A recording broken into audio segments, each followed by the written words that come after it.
Bonjour à tous, Dimitri, cryptoparadise.consulting.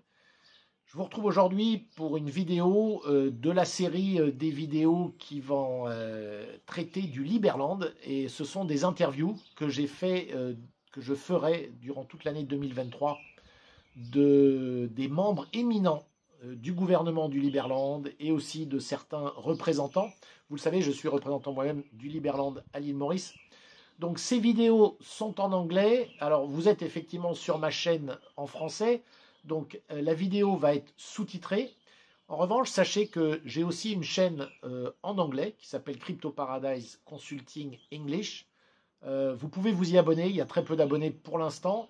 Et évidemment, je poste dessus les vidéos en anglais sans sous-titres. Donc si vous êtes à l'aise avec l'anglais, vous pouvez évidemment aller me retrouver là-bas également. Voilà, je vous souhaite un agréable visionnage. Hello, everybody. So here we are. I'm here with Jedlicka. Welcome, Vit. Thank you for joining. Great to be with you, Dmitry, as always. Okay, so Jedlicka, President of Liberland.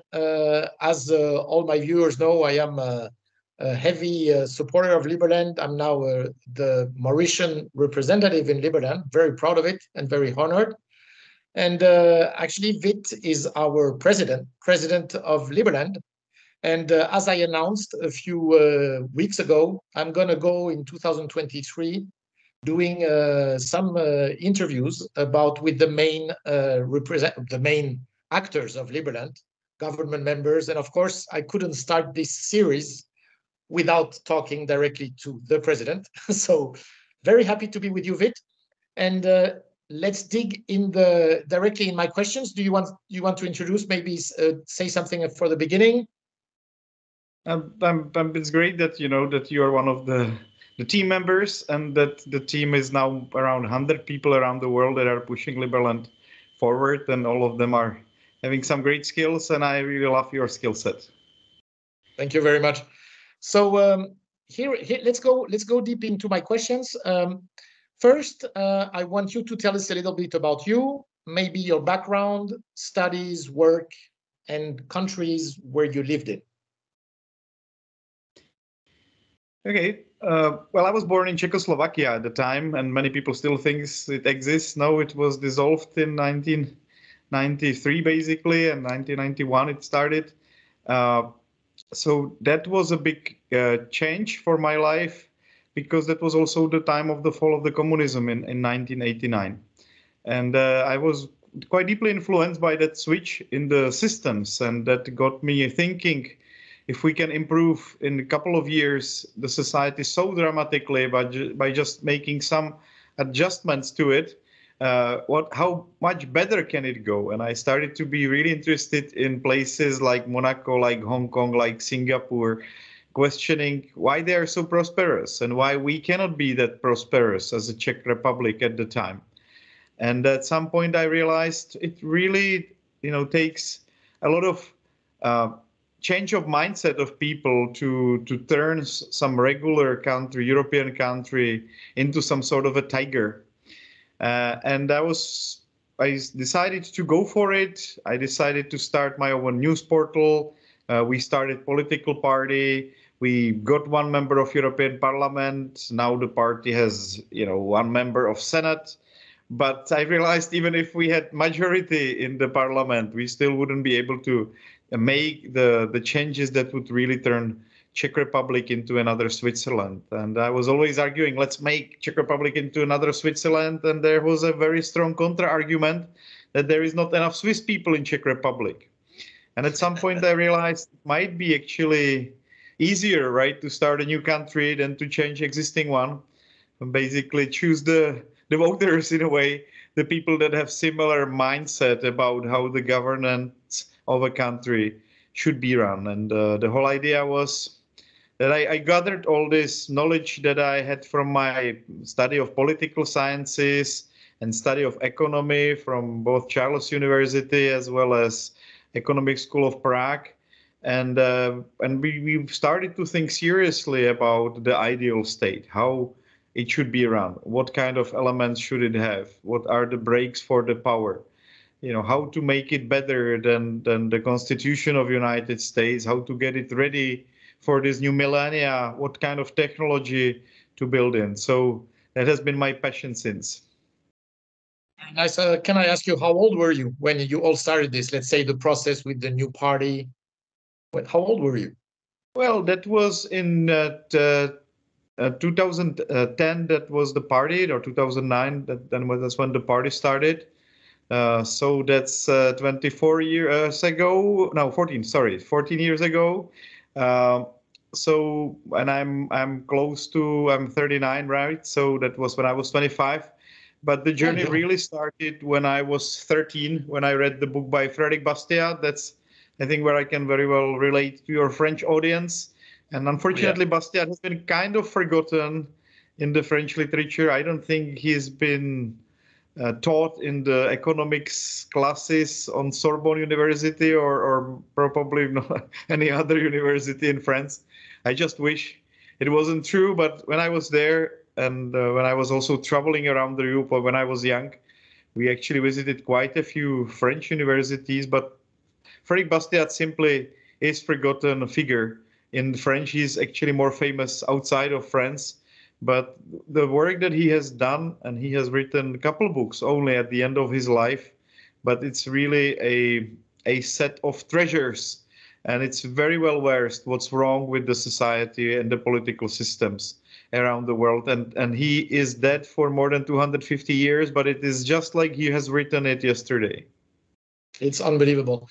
I totally agree with you. And actually, I have to tell you, and I'm telling this to my audience, read the books of Frédéric Bastiat, because a lot of people are talking about him, but no, it's not like everyone read him. And I'm actually in the middle of the book called The Law. I guess you read it. And it's very easy to read. Game-changing book, right? There is this great call for action at the beginning of the book, and that beginning of the book really got me started. And that also at the end, right? It's really nicely versed. It's like a poem. And it's super easy to read, quick, and it's quite amazing to think that it's a French guy. If you know how France really moved to a very, very high socialist level, when you think that Frédéric Bastiat is probably one of the founder of the real libertarian, way of thinking. It's quite amazing. And I knew actually you were coming from there, of course, because the idea of Liberland is so linked to that, for sure.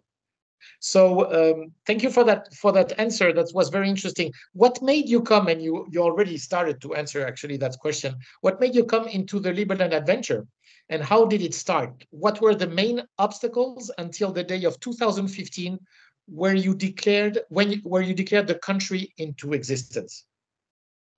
Of course, I had a lot of friends that shared these ideas in Czech Republic, not just the political party, but also the NGO that I started. And the NGO has been doing quite well on the side of making internet videos.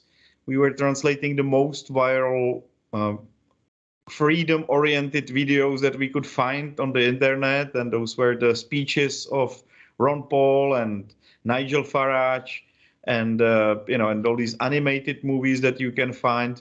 So that was quite exciting time when we, at some point, had like one video had 3.5 million views, and it was really good time to spread these ideas.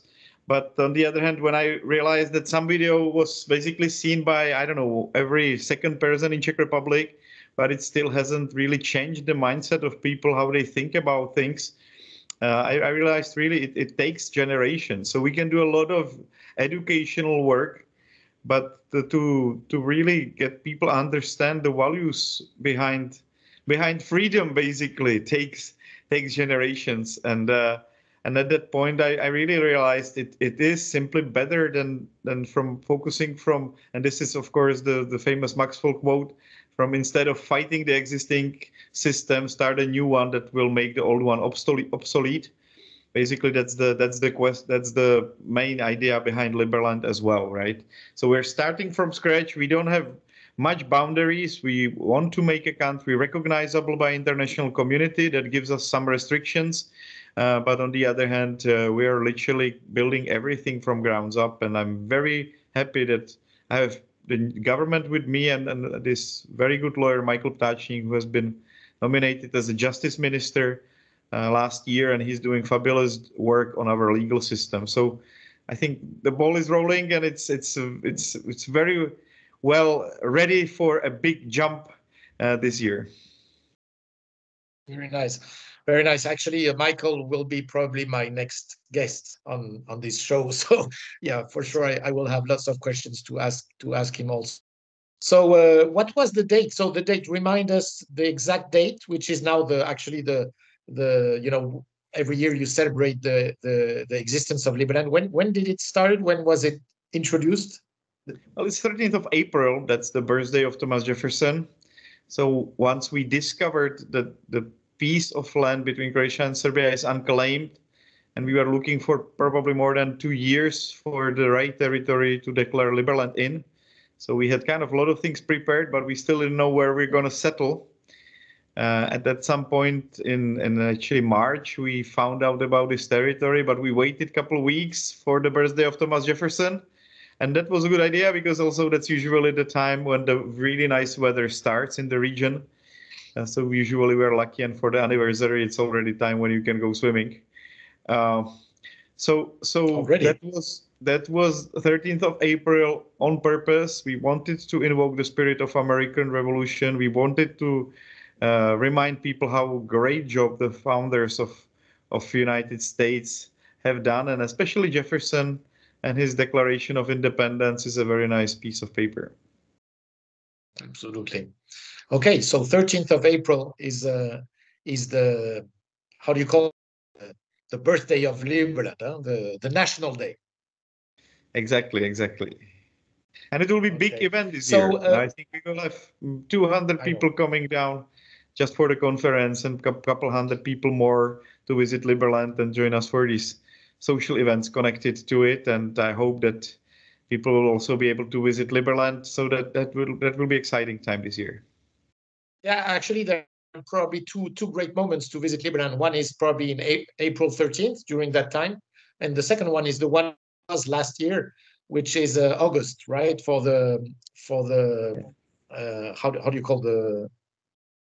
Tell me the name of the party. That's the Floating Man Festival, right? Sorry. Yes, and that's a good opportunity, of course. But I just came back from Liberland. We had 3 visitors actually, and we were able kind of to establish the borders as well. That was fun. So the people are coming every day almost these days, because the season is starting.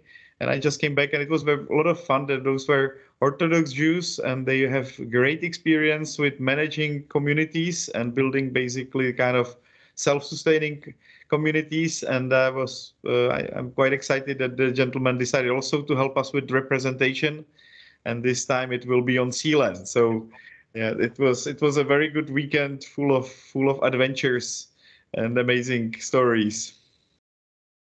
Absolutely. Okay, great. What are the main focus and for 2023 and beyond? Well, the biggest topic, of course, is the finalization of constitution and the governance and launch of our blockchain governance, because that will turn Liberland into a machine, like a freedom machine, where you put some energy on one end and you get more freedom on the other end. And I think that will be a very exciting time. It could be very popular on crypto exchanges as well. And the whole governance, as we have devised it, basically is coming from our constitution. And I think it's very powerful, because it combines the best elements of democracy, corporate governance, a small piece of monarchy there as well.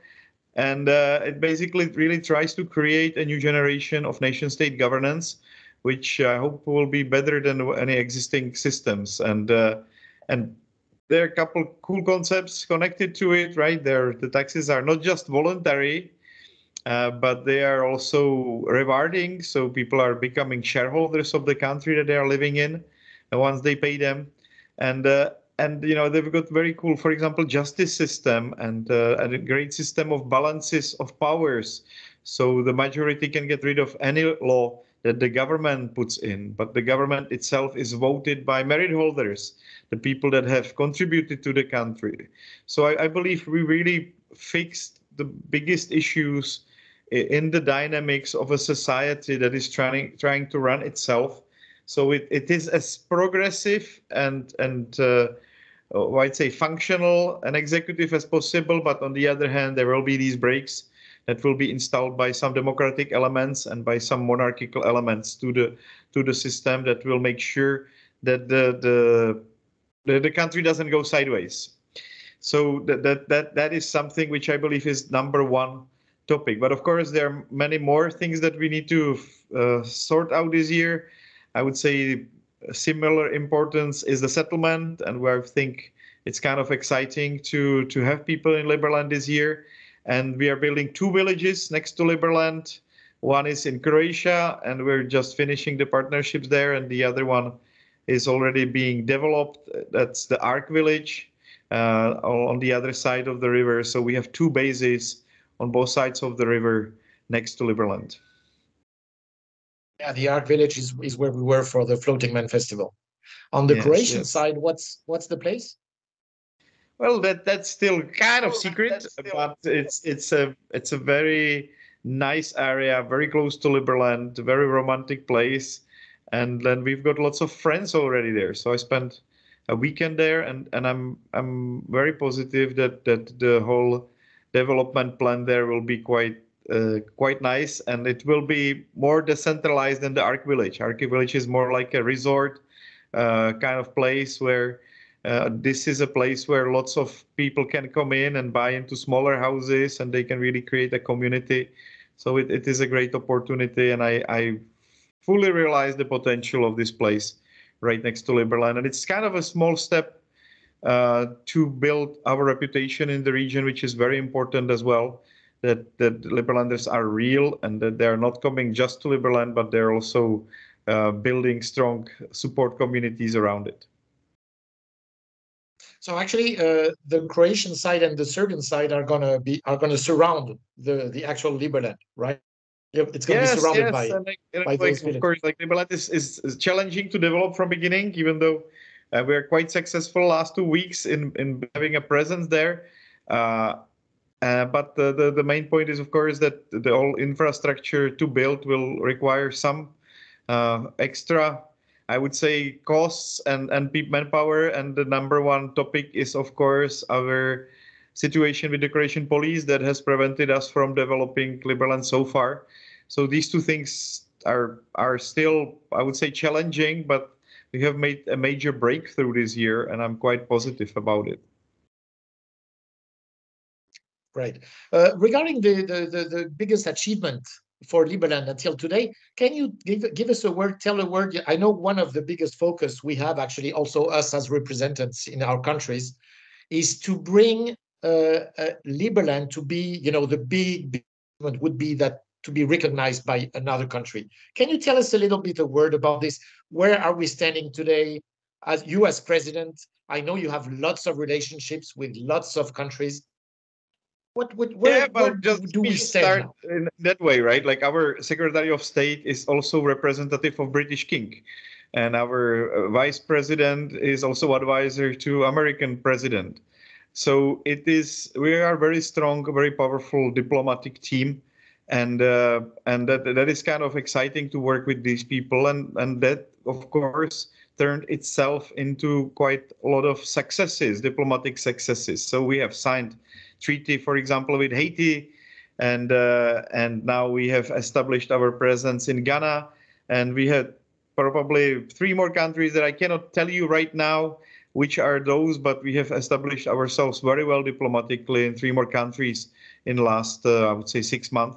So that is a very good achievement if you take into consideration we are still a very young country, which still has a lot of, I would say, open-ended things to do, and we still haven't formed our, for example, our executive body in a way that is traditionally done, and that everything will come with this blockchain governance that we are building, right? That will bring the first elections. But we also still, I would say, and that must be completely clear about. We don't have a full control over the territory yet, even though, as I told you, we had some major breakthroughs. But there are still some things that are challenging for Liberland, and despite those challenges, those countries are understanding and they're willing to collaborate with Liberland and fully or partially recognize it, which is a very big achievement. And I don't think any other similar startup country has gotten so far as Liberland did until today. Okay. So there is no name that you can give today where we would be very close to be recognized, let's say, officially. Well, those things are happening right now, and for example, in some countries we're waiting for ratification because everything has been signed, but we still need like a final step, and it's very exciting. And of course, if you are representative and you have interest in those topics, they get declassified. But on the other hand, we don't have any real urgency to disclose our relations with the countries which are in progress, because of course that can be also subject to attack. Absolutely. Let's go. You mentioned, the blockchain democracy. Can we dig a little bit into that? If you can explain it, let's say simply. I'm going to have a talk with Michael, our Justice Minister, about that. But maybe you can to a certain kind of easy understanding. We have a blockchain democracy. We have two Liberland cryptos, the LLM, the LLD. Try to give us a little quick outlook on that. Whenever people they pay taxes, they get something in return. They get the Liberland Merits LLM, and that is a governance token of Liberland, and that is truly your vote inside of the system. And the whole system also has a currency built in, which is used to stabilize the network and make sure that the security of the network is sound, and basically helps to finance the running of the servers and the decentralization. But if you just think about it, like basically in our society, any citizen can have at home a computer that will run all the necessary IT systems of the whole country. And because everybody can do it, basically the system is very close to unbreakable, and that means that basically that we are truly decentralized in this sense. Like Liberland, you cannot take the infrastructure of Liberland down, but that infrastructure has everything built in, all the registries, justice system, voting system, budgeting system. All these things are basically in one single platform that any citizen can run on his home computer or on his server. So I think that's also quite a cool step towards the decentralization of the governance. And of course, we're not the first system like that. I mean, the proof of stake networks have been there for quite some time, but we have just selected the best technology out there, and we have turned it in the way that it follows Liberland Constitution, which I believe is a great document that really outlines the way that societies can be run in a very, I would say, very broad harmony. Right. Can you give us a little explanation on the fact that it's not in Liberland, the democracy system is not going to be one man, one vote, but it's related to the merits? Well, so that's why we call it double democracy, right? So on one hand, exactly. Yes. So on one hand, everybody has as many votes as they have merits, but on the other hand, they're also one person, one vote. But basically, with their merits, they can directly vote on positive things, or they can delegate it to their congressman. That's another great thing. You can revoke your support or vote to the person that sits in the Congress anytime you want. And you can also take your votes and directly vote for an issue. So I think that's pretty cool. But on the other hand, we want to give one person, one vote to have the power to get rid of legislation. And this solves a very big problem that majority in traditional societies is always trying to rob the minority, right? Because they have the more votes, and then their incentive basically is to make sure that whatever the majority votes in basically kind of benefits them, right? So then that's what Bastiat said, that the state is a great fiction through which everybody tries to steal from everybody else. And we're trying to fix this element by basically having a corporate governance. So the people that have really contributed to the country are the ones that are making positive decisions. But also there is this break on their decisions, which I think can be quite healthy. And that's what you can see in Switzerland, for example, where the public veto, as they call it, is one of the most functional democratic elements that they have there. Great. So it's a very, let's say, it's a mixture. It's a kind of sophisticated mixture of that democracy, of corporate governance, and then let's say, yeah, corporate and direct democracy. Yes, exactly. Which is kind of, this is unique, right? This double democracy, as you call it. Does it exist in another country? You know, we introduced it some years ago, but right now I would say the biggest ideological proponent of that is Titus Gebel from Free Private Cities Foundation.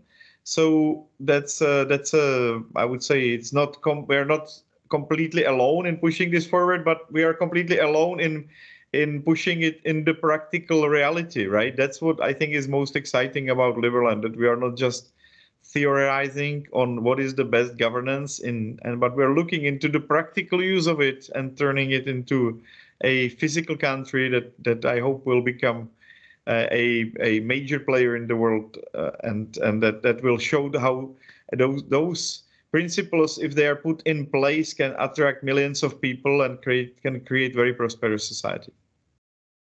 Yeah, and I must add that I'm following the work which is done, especially by Michael and the developers. It's absolutely amazing. I mean, there is a lot of work there, and we're definitely going to talk about that in our next series. Very interesting, super interesting, actually. Yes. So, and we're also in a completely last round of development, right? So we're basically now choosing the right auditing company to make sure that everything is done properly and it will be certified before we launch it. Great. What would you say to anyone wanting to join Liberland? Why should he do it? And what type of people or skill do we need? In general, I think it's the more passports people have, the freer they are, the more options they have in where to live and how can they establish business, and especially where to escape if things like pandemics or the restrictions on traveling hit people, or if the taxes are becoming higher somewhere. So that's one big positive, and that is without taking into account that Liberland is really, I would say, the most progressive startup country in the world right now, with a lot of really cool individuals that are part of it. And of course, if people become Liberlanders, they become part of this social club, which I think is a great place to make friends and create a global community of supporters of liberty and not just builders of a country. Yeah. So, and there are two ways to start. It's the better to become resident, right? Residency, and then go for the that would be, let's say, we have a 2-tier. We want to make sure that we get to know the people a little bit before, or a little bit more than before they get to become citizens. And that means they have to first become residents. We check their background. We ask them how they can participate in our society. We try to get them involved, and we figure out the best way that they can contribute. And if we figure it out, then they can become citizens. Great way of doing it.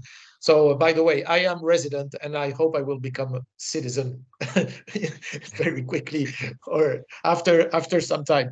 Anyway, last question here for you. What do you think the future of Western, and that's a more global question. What do you think the future of Western countries like, and do you see Bitcoin play a major role in the future?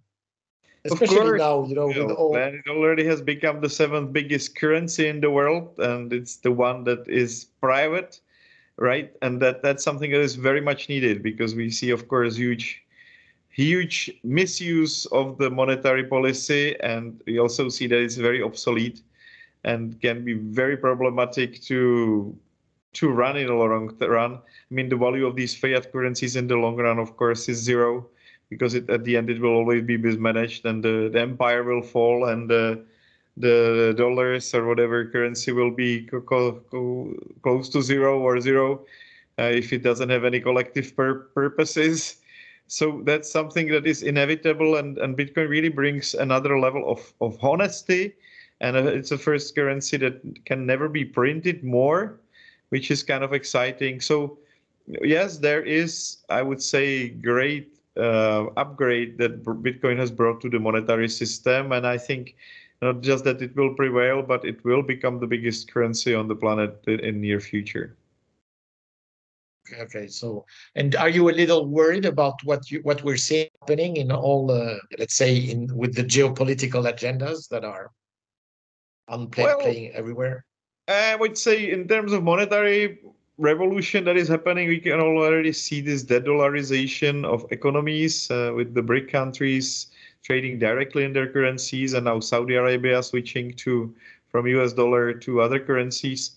So there is a big geopolitical shift in this regard, and we can see that Bitcoin has been adopted by quite a few serious institutions, as well as by a couple of nation states. Well, let me remind you that one of the biggest holders of Bitcoin is actually Chinese government, as well as they're still probably sitting on it, which shows you that they understand the value of it as well, and they're not selling it. So it is of course the future of the monetary system. It's a great way to put money into something that is very likely in the long run to appreciate in the value, but also at the same time works as a true medium of exchange. I mean, it's like from 4 years ago, you could already buy Tesla in Czech Republic with Bitcoins through the biggest retailer store. Okay, and Bitcoin is still the reserve currency for Liberland, right? It is still #1 reserve currency in Liberland. I wish we were able to hold a little bit more reserves over the years. Of course, every Bitcoin spent is a lot of money, and when Liberland started, it was $250. Now it's 25,000, right? So it has done 100x. When people are complaining that the Bitcoin is dead because it has fallen from 60 to 25, I have to always laugh about it, because they don't understand that, of course, Bitcoin goes through the cycles, but just think about it. It's only a couple of years, and it was $250 back then. Absolutely. Vit, we're now ending this meeting. It was really very nice to talk with you. Thank you very much for being with me. And let's put it that way. Do you want to say something to finish this interview? It's really exciting time for Liberland. And these next couple of months will be very critical for the development. So, if you are a nation builder on the other side of the computer, and if you're an adventurer, this is the time actually to physically come to Liberland and help. And also, of course, if you cannot make it for some reason, this is a great time to join the governance network and become part of the first decentralized autonomous government on this planet, which I think will be a big ride as well as a story on itself. Great. Very, very well put. That's it for our interview. Vit, I wish you all the best, and I'll see you soon, hopefully, physically. Yes, and probably looking forward to have you, and have a great day. Bye-bye. Thanks to you. Bye-bye.